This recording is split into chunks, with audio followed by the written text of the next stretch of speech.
வணக்கம் நண்பர்களே, மீண்டும் ஒரு வீடியோவில் உங்களை சந்திக்கிற மகிழ்ச்சி. நல்லூர் திருவிழா உற்சாகமாக நடந்து கொண்டிருக்கு.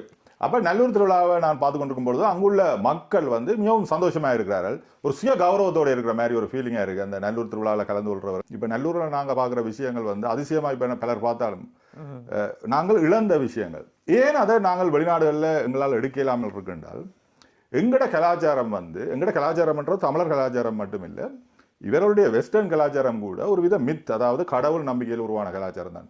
கிறிஸ்டியானிட்டி மற்றது இந்து கலாச்சாரம், எல்லா கலாச்சாரமும் ஒரு வித கடவுள் நம்பிக்கை, எங்களுக்கு மேலான ஒரு சக்தி இருக்குன்னு நம்பி உருவான கலாச்சாரத்தால் தான் இவ்வளவு வளர்ந்தது. அதை நாங்கள் இண்டஸ்ட்ரியலைஸ் பண்ணி ஒரு எந்திரத்தனமாக கொண்டு வந்துட்டோம். அப்போ அந்த எந்திரத்தனமாக இருக்கிற உலகத்துக்கும் நல்லூர் கந்தசுவாமி கோவிலில் போய் அந்த மித், அதாவது ஒரு கடவுள் நம்பிக்கை ஒரு வித எழுச்சியில் கலந்து கொள்ளையும் அதில் வர ஒரு புத்துணர்ச்சி வித்தியாசமாக இருக்குது. நீங்கள் எப்படி பார்க்குறீங்க? இல்லை, நார்மலாக இங்கே இருக்கிறத விட எங்களுக்கு எங்கட நாட்டில் போயிருக்கேக்க ஒரு சுதந்திரம், அது ஒரு ஏதோ ஒன்று அப்படியே இது இருக்குது. அது என்னென்று சொல்கிறது, என்வாய்மெண்டோ இன்னவோ ஒன்று எங்களோட கலாச்சாரத்தோட. இங்கே அப்படி இல்லை தானே, நாங்கள் வெளியில் போனால் மாறுபட்ட கலர்லாம் முகங்கள்ல இருந்து எல்லாம் இது அங்கே போய்க்க எல்லாமே எங்களை போன்ற ஆக்களாக தான் இருக்கும் எங்களை சுற்றியும். நீங்கள் சொல்கிறது சரி. இங்கே நீங்கள் ஒரு கடைக்கு போனீங்கன்னாலும் சரி, இல்லாட்டி ரோட்டில் ஒரு பார்க்குக்கு போனீங்கன்னாலும் சரி, அல்லது வேலைக்கு போனீங்கன்னாலும் சரி, இங்கே நீங்கள் எப்படி என்றால் நீங்கள் ஒரு வெறும் நம்பர். இப்போ ஒரு ரோட்டில் நீங்கள் இறங்கி நடந்து போகிறீங்க, உங்களை யாருக்குமே தெரியாது. ஒரு நெய்பர் பக்கத்து வீட்டுக்காரனுக்கு கூட உங்களை தெரியாது. இப்போ இலங்கையில் கூட கொழும்பு பகுதியில் அந்த நிலைமை வந்துருக்கு. அப்போ இங்கே அவர்கள் ஒரு வித ஆத்மாவை இழந்த மனிதர்கள் மாதிரி தான் உங்களை. இப்போ இதுவே நீங்கள் உங்களோட அப்பாவோ அம்மாவோ ஊரில் இருக்கணும், அவர்கள் ரோட்டில் போனால் எத்தனை பேர் தலையாடுவினம். ஒரு கடைக்கு போனால் அந்த கடையில் கடைக்காரருக்கும் பேருக்கும் பர்சனல் கான்டாக்ட் இருக்கும். இதெல்லாமே உங்களோட மனதுக்குள்ள, உங்களோட சப்கான்ஷியஸ் மைண்டுக்குள்ள ஒரு திருப்தியை கொண்டு வரும். நான் ஒரு சொசைட்டியின் அங்கத்தவன், இந்த சமூகத்தின் இந்த கிராமத்தின் ஒரு அங்கத்தவன் என்ற ஒரு எண்ணத்தை கொண்டு வரும். அந்த எண்ணம் உங்களுக்கு இங்க வெளிநாட்டில் இருக்கா? இல்லை இல்லை, இங்கே அது பரவாயில்லை. இங்கே போனால் உண்மையாவே ரோட்ல நீங்க கார் எடுத்து கொண்டு போறீங்க, உங்களை யாருக்குமே தெரியாது. அப்போ உங்களோட உண்மையான ஃபீலிங் எப்படி இருக்க மாட்டா, நீங்க ஒரு எம்டியான மனிதன் என்ற மாதிரி தான் இருக்கும். அன்லெஸ் உங்களை ஒரு ஃபேமஸான ஆளாக இருந்தா விடுங்களேன். நார்மலான ஆட்களுக்கு இங்க ஒரு வித சாட்டிஸ்ஃபேக்ஷன் இல்லை, ஒரு வித க்ளோஸ்னஸ் இல்லை. அங்க அந்த சொசைட்டி அந்த க்ளோஸ்னஸோட இருந்த சொசைட்டி அந்த க்ளோஸ்னஸை இந்த கோவில் திருவிழாக்கள் திருப்பி புதுப்பிக்குது. கிராமத்தில் நீங்கள் ஒரு குடும்பம் இருந்தீங்கன்னா அந்த குடும்பம் பல குடும்பங்களோட கனெக்ட் பண்ணப்பட்டிருக்கும். உங்களோட வீட்டில் ஒரு புகை பொங்கினாலோ அல்லது ஒரு விழாண்டாலோ உணவுப் பொருட்களை எடுத்துக்கொண்டு அந்த தெருக்களில் போய் ஆக்களை கொடுக்குறதுல இருந்து, உங்களோட குடும்பத்தில் ஒரு சுகம்ண்டா அந்த முழு குடும்பமும் வாரதுல இருந்து, அந்த ரோட்ல நீங்க இறங்கி நடந்தீங்கன்னாலே உங்களை எல்லாருக்கும் எல்லோருமே உங்களோட பிரச்சனையான ஆக்களும் இருப்பினும், உங்களோட கோபக்காரரும் இருப்பினும், நண்பர்களும் இருப்பினும். ஆனால் உங்களுக்கு விளங்கும் நீங்க ஒரு சொசைட்டியோட கனெக்ட் பண்ணப்பட்டிருக்கீங்க. இப்போ ஒரு உதாரணத்துக்கு இந்த சொசைட்டியில ஒரு பிரச்சனை என்று வந்தால் அந்த சொசைட்டி தங்களுக்குள்ளேயே தீர்க்க பார்க்கும். இங்க நாங்கள் போலீஸுக்கு போறோம் தானே, கோர்ட்டுக்கு போய் ஆனால் அந்த கிராமப்புறத்தில் வாழைக்க அந்த சொசைட்டி தங்களுக்குள்ளே பிரச்சனையை தீர்க்க பார்க்க அந்த மக்களை ஒருத்தர் கனெக்ட் பண்ணப்பட்டிருந்தார். அதனால அவர்களுக்கு தங்களோட இம்பார்ட்டன்ஸ் விளங்கிச்சு, தாங்கள் அந்த ஒரு பகுதி என்ற விளங்கிச்சு. இங்க நீங்கள் நாளைக்கு இறந்தா கூட நீங்க ஒரு நம்பர் தான், நீங்கள் பெரிய வேற்றிடத்தை இங்க ஏற்படுத்த போற இல்லை. அதனால உங்களோட ஆத்மா இழந்துட்டீங்க. ஆத்மா செத்த மனிதர்கள் மாதிரி தான் நீங்க மெதுவா. அதனாலதான் சும்மா பாட்டி பம்பல் என்று தெரிகிறது ஒழிய, ஆனா உள் சோல் இங்க வெளிநாடுகளில் இறக்கப்பட்டு சாக்கொண்டாச்சு இதுதான் நான் பார்க்குறேன். அந்த சோல் நல்லூர் கந்தசுவாமி கோவிலில் திரும்ப இருக்கு. அதே மாதிரி ஊரில் நடக்கிற கோவில் திருவிழாக்கள்ல நான் பார்க்குறேன். அந்த இளைஞர்கள் சாமியை தூக்குறதும் சரி, அந்த ஒவ்வொரு வீடு வாசல் வழிய குடம் வைக்கிறதும் சரி, பண்டிகைகள் இதுகள் தான் அந்த ஆத்மாவை திருப்பி மனிதர்களில் திருப்பி கொண்டு வர்றது. இப்ப இதை மூட நம்பிக்கை அது இதுன்னு சொல்லி மக்களை ஏமாற்றினாலும் இந்த கலாச்சாரங்கள் மிக முக்கியமான பயன்பாடு என்னென்றால் மனிதனை ஒரு நிலத்தோட, அதாவது ஒரு சொசைட்டியோட, ஒரு இந்த உலகத்தோட கனெக்ட் பண்ணி வச்சிருக்காரு. வெளிநாடுகள் என்ற வேலை என்னென்னா மனிதனில் இருக்கிற கனெக்ஷன் அத்தனையுமே முறிக்கிறது. ஒன்று குடும்பத்தில இருந்து முறிக்கிறது, இல்லாட்டி சொசைட்டி நண்பர்கள் எல்லாரையும் முறிச்சு தனித்தனி யூனிட். நீ ஒரு நம்பர், உங்களுக்கு இந்த நாட்டில் வந்தோடனே நேஷனல் இன்சூரன்ஸ் நம்பர் தந்துடுவான். நீ நம்பர்ன்றதா அப்ப அந்த மனிதன் நம்பராக இருக்கா பிறந்தவன். ஒரு காட்டுல நீங்க பாத்தீங்கன்னா இருக்கிற மரங்களை பாருங்க, ஒரு 1000 மரத்தை பாத்தீங்கன்னா ஒவ்வொரு மரமுமே தனி இண்டிவிஜுவல் மரம். அப்ப இங்க மனிதர்களை கொண்டுட்டு ஒவ்வொரு இண்டிவிஜுவல் மனிதனையும் கொண்டுட்டு இல்ல நீ எல்லா முறை யூனிஃபார்மா ஒரு மந்தைய மாதிரி இருக்கணும்னு பழக்கினால எப்படி? அதைத்தான் நான் இதுல சொல்ல வந்தேன். உண்மையான ஒரு சம்பவம் தான் அது. நீங்க சொல்லேக்க உணர முடியுது. நாங்கள் சரி இப்போ ஊருக்கு இப்போ சரியான இப்பவும் இந்த வயசு வந்தாலும் எங்களுக்கு பழைய கடந்து வந்த அந்த காலம்தான் கூட பொற்காலமாக இருக்கிற சரி உணர்வுகள் அந்த இங்கே எத்தனையோ ஃபங்க்ஷன்கள் எத்தனையோ நினைவுகள் எத்தனையோ இதழுக்கு போய் வந்துடும் அதில் எல்லாம் ஞாபகமே இல்லாத மாதிரி.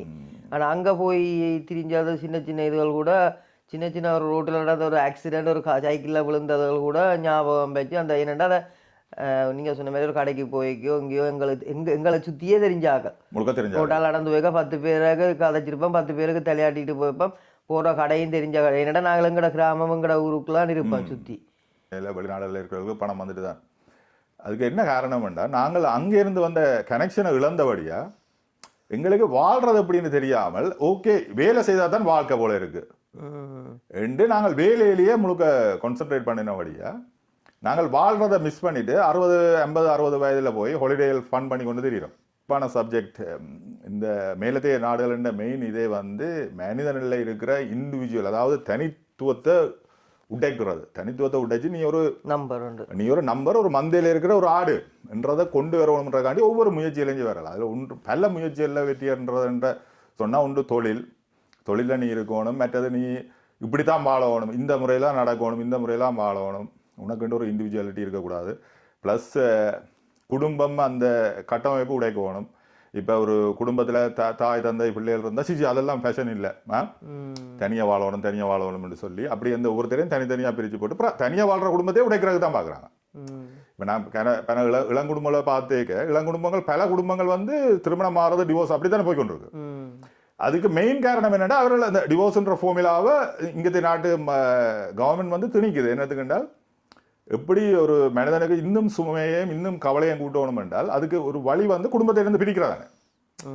விளங்குது நான் உங்களுக்கு சொல்றது. அப்போ அந்த இதுல இருந்து குடும்பத்திலிருந்து பிரித்து ஆணை பெண்ணாகவும் பெண்ணை ஆணாகவும் மாற்றிக்கொண்டு இருக்கிற சொசைட்டி தான் இது. அதே மாதிரி இலங்கையில் கொஞ்சம் அதுண்ட இதுகள் கூடிக்கொண்டு போகுது. அண்மையில் நேற்று ஆடம்பரம் அந்த எங்கட கலாச்சாரத்தோட ஒன்றிய கோயில்களில் நடக்கிற திருவிழாக்களையே ஒரு பக்கம் பார்த்தா பிரச்சனைகளையும் கொண்டு வர அந்த கூட அந்த என்னென்னு சொல்கிறது போல இன்னொரு காரணத்தால் அதை மிக இன்னும் பெருமையாக இன்னும் பிரம்மாண்டமாக செய்ய வேணுமென்ற முறையில் சில இதுகள் அசம்பாவிதங்களும் நடக்குது. அதை இல்லையென்று சொல்லல. அதைத்தான் நான் பார்த்தேன். எதை சொல்றீங்களா? அந்த சமீபத்தில் நடந்த நேற்று நடந்த அந்த ஏதோ ஒரு அந்த பான வேடிக்கையும் லைட்டுகள் லேசர் லைட்டுகளும் ஃபயர் ஒர்க்ஸ்களாலேயும் அந்த அந்த ஆக்கள கண்ணுகளில் கொஞ்சம் பாதிக்கப்பட்ட ஒரு செய்தியும் பார்த்தேன். அதையும் சொல்கிறேன் இதில். இப்போ இது வந்து சில நேரங்களில் நாங்கள் எங்கட கல்ச்சரை எங்கட கலாச்சாரத்தை தாண்டி கூடினா முந்தி அப்படி இருக்கேல. முந்தியெல்லாம் ஒரு டைமுக்கு மேலே கட்சினா முடிஞ்சுன்னு இப்போ விடிய மேலே விடிய எல்லாத்தையும் கொஞ்சம் என்ன ஒரு பணத்தாலேயோ பணம் இருக்குன்றதுக்காண்டியோ இல்லை வெளிநாட்டு ஆக்களுக்கு ஒரு சந்தோஷம் அந்த தங்களுடைய சந்தோஷத்தை இப்படி இன்னும் கூட இதன் மூலமாக தீர்த்து கொள்ளினமாக்கும் இப்படியான இதுகளில். இது வந்து அந்த கிராமப்புறங்கள்லையோ அந்தந்த இடங்களில் இருக்கிற மக்களுக்கு எத்தனையோ சில நேரங்களாகவே அவன் நோமல் அன்றாட வாழ்க்கையும் பாதிக்குது. அதுகளையும் சில கணக்கில் எடுக்கணும் சில பேர். அதான் நீங்கள் சொல்கிறது சரி. அதாவது இந்த திருவிழா சமீபத்தில் நடந்த கண் பல பேருக்கு பிரச்சனை வந்து ஹாஸ்பிட்டலில் போயிருக்கணும். பாட்டு சத்தங்களுக்கு அந்த நீங்கள் சொன்ன மாதிரி வெடி சத்தங்கள் அதெல்லாம் தேவை. ஒரு டைமுக்கு தான் முந்தி அந்த ஒரு அதை இதோடலாம் ஒரு டைம் எடுத்து ஒதுக்கி தான் செய்கிறதா அதை சொல்கிறேன். இப்போ இந்த அதுக்கு மாதிரி சந்தோஷம் அந்த டைம் கேட்க நான் எதிர்பார்க்குறத தொடர்ந்து இருந்தால் அதுக்குரிய இதுவும் இல்லாமல் போயிடும். ஆனால் இப்போ சில நேரங்களில் அந்த ஏதோ ஒரு வெளிநாட்டிலேருந்து போயோ ஏதோ ஒரு இதுக்கு ஒரு நாங்கள் வெளிநாட்டில் இருக்கிற ஆக்களும் ஒரு காரணம் உள்ளூரில் இருக்கிற செய்கிறத விட வெளிநாட்டு ஆக்கள் போய் ஏதாவது பிரமாண்டமாக்குறது அது வந்து அங்கே நம்ம அன்றாட மக்களின் வாழ்க்கையை பாதிக்க வேறுங்க. அதாவது எக்ஸாம்கள் போகிற பிள்ளைகள் சில பேர் எல்லாம் அதில் பாதிக்கப்பட்டிருக்குது. அது எக்ஸாம் நடந்துருக்குது. அதைத்தான் நான் ஜோதிச்சேன். இப்போ நீங்கள் சொல்லிக்க ஒரு சந்தோஷம் எங்களுக்கும் அந்த அந்த இதுக்கு இருந்து வழியில் வந்த நாங்கள் அந்த ஒரு பண்பாடு கோயில் திருவிழா அந்த இதுக்கு இருந்து வரைக்க அது ஒரு க்ளோஸ்னஸ். அந்த திருவிழா முடியுதுன்றாலே அப்படி ஒரு முடிய போதேன்னு ஒரு கவலை இருக்கும். இல்லை நீயும் ஒரு பாட்டு எங்கட சொசைட்டியில் சில பிரச்சனைகள் இருந்தாலும் கூட அதுகளையும் தாண்டி நீ இந்த சொசைட்டியின் ஒரு அங்கமாக தான் நாங்கள் ஃபீல் பண்ணினோம். ஆனால் வெளிநாட்டில் வந்தோன்னே நீங்கள் எப்பேற்பட்ட பணக்காரனாக இருந்தாலும் சரி எப்பேற்பட்ட ஏழையாக இருந்தாலும் சரி நீங்கள் வந்து இந்த சொசைட்டின்ற அங்கம் அல்ல. நீங்கள் ரோட்டில் போனால் கூட எங்கே போனால் கூட உங்களை யாருக்கும் தெரிய போகிறதில்லை. இது ஒரு வித பக்கத்தில் இருக்கிறவன் பேர் கூட பக்கத்து வீட்டுக்காரன் பேர் கூட எனக்கு தெரியாது, அவன் கேரக்டர் என்னன்னு தெரியாது என்று நினைக்கிறத பெருமை என்ற சமுதாயமாக வந்து நீங்கள் சொல்ல உண்மைதான். கடைக்கு ஷாப்பிங்குக்கு போனால் சந்தையில் சந்தைக்கு போனால் சந்தையில் எத்தனையோ பேரை காணாமல், எத்தனை கோயிலுக்கு போனால் கோயில் ஃபுல்லாக ஏதோ ஆக்கா வெளியில் வலிக்கிட்டா இது சமைக்கிறது அது அது எல்லாமே ஒன்றோடு ஒன்று இல்ல, பின்னி நீங்க பிணைஞ்ச ஒரு பார்க்கலாம். சொசைட்டியில இருக்கைக்கு உங்களுக்கு பக்கத்து வீட்டுக்காரன இந்த பேர் மட்டும் தெரியணும் இல்லை, அவர் எப்படிப்பட்ட கேரக்டர், அவர் ரெண்டு பிள்ளைகள்ல இருந்து எல்லார பற்றியும் உங்களுக்கு தெரியும், ஒரு அண்டர்ஸ்டாண்டிங் இருக்கும். உங்களோட கிராமத்தில் இருக்கிற ஒரு அரவாசி பேருடைய கேரக்டர் உங்களுக்கு தெரியும். அப்ப நாளைக்கு உங்க ஒருத்தன் ஒரு பிழை விட்டுட்டா கூட நீங்கள் அவங்க பேரண்ட்ஸை போய் சந்திச்சோ இல்லாட்டி ஏதாவது கதைக்கக்கூடிய ஒரு தன்மை இருந்தது. இப்ப அங்க கூட அதை அறிய கொண்டு வருது அங்க. அப்ப மனிதம் வந்து இழந்து கொண்டு வரைக்கு இங்க பாத்தீங்கன்னா ஒரு பக்கத்துல ஏஐ இதை கதைச்சாலே ஏஐ எப்படி கதைச்சாலே வீடியோ யூடியூப் எடுத்து கொடுக்காது இல்ல சொல்றேன். ஒரு பக்கத்துல ஏஐ வந்து அப்படியே விழுங்கி கொண்டு வருது மனிதத்தை, மிச்சம் இருக்கிற மனிதத்தை எடுத்து கொண்டு போகுது. அப்ப என்ன நடக்குது இங்க கடைசியில நீங்கள் இந்த கல்வி அறிவு அது இது கொண்டு போய் சொசைட்டி எங்க கொண்டு போய் விட்டுருக்கீங்கன்னு பாருங்க, யோசிச்சு பாருங்க. சொசைட்டி எங்குள்ள கீழே போய் கொண்டு இருக்குது. எங்களுக்கு விளங்க இல்லை, எங்களுக்கு ஓகே டாலர் வந்தா சரி இது வந்தா சரின்னு சொல்லி கடைசியில எங்க கொண்டு போய் விட்டுருக்கு. ஏன்னா இலங்கையில நடந்த அத்தனை பிரச்சனைகளுக்கு பின்னாலே இவர்கள் இருந்திருக்கிறாரு. ஒரு 1500ஆம் ஆண்டுக்கு பிறகு நடந்த அத்தனை பிரச்சனைகளுக்கு பின்னால இவரெல்லாம் இருந்திருக்காரு. அப்ப இந்த இவர்களால தான் கடைசியா நடந்த போர் கூட இவர்களால தான் நடத்தப்பட்டது. இயக்கங்களுக்கு பணத்தை கொடுத்து ஆயுதத்தை கொடுத்து போர ஆரம்பிச்சுட்டு, இலங்கை அரசாங்கத்துக்கும் ஆயுதத்தை கொடுத்து பணத்தை கொடுத்து போர ஆரம்பிச்சு மக்களை பலிகடாக்களாக்கி மக்களை இடம்பெயர வச்சு இங்க கொண்டு வந்தது. இங்க கொண்டு வந்த ஒன்று வேலை, நாங்கள் வந்து வேலை செய்வோம். மற்ற இன்னொரு காரணம் இருக்கு, சொசைட்டியை பிரிக்கிறது. இங்க இருக்கிற வெள்ளை இனத்தவர்களை பிரித்து ஆளுதல் காண்டித்தான் அதன் ஒரு பங்கமாக தான் நாங்கள் இங்கே வந்திருக்கோம்.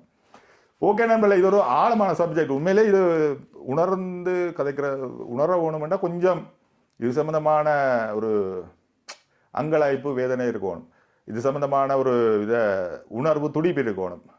சும்மா போலியா வந்துட்டு தமிழ் தேசியம் தமிழர் இனம் வீரமண் இப்படி காய்ச்சி போட்டு போறவர்களுக்கு இது விளங்காது. இப்போ நான் காய்ச்சா இருக்கேன், இது விளங்காது.